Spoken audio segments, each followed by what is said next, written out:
બરાબર. એટલે છેલ્લા 10 વર્ષથી એમને અડસની તકલીફ હતી, ઘણી બધી પ્રોબ્લેમ હતા બોડીની અંદર, બરાબર. અને એમના જે બાજુ ઘર ઘરારી દવા બધી કરી, મેં ડોક્ટર પાસે ગયો, બરાબર. ડોક્ટર પાસે જઈએ તો એવું કે ઓપરેશન કરો, પણ આપણી પોઝિશન નથી ઓપરેશન કરાય. કેટલો ખર્ચો કર્યો હતો ઓપરેશનમાં? ઓપરેશનમાં 35,000 રૂપિયા ખર્ચો લાગે.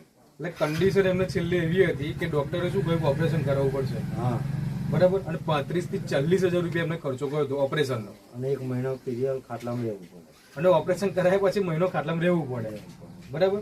આ તમે બોટલ કેટલા ટાઈમથી વાપરો છો? આ બોટલ મેં લગભગ 22 દિવસ પીધી. એમ 33 દિવસ પીવાની આવે છે. 22 દિવસ પીધી. 22 દિવસમાં 100% રિઝલ્ટ મળ્યું. બરાબર. આ બોટલ કેટલા પડી તમને? આ બોટલ 1,500 રૂપિયાની. ડોક્ટરે 35,000 થી 40,000 રૂપિયા ખર્ચો કર્યો હતો, પણ એમને આપણી આ જય પરિવર્તનની જે પાઇલ્સ કેર, આ તમને કોના દ્વારા મળી? મારા દાદીનો છોકરો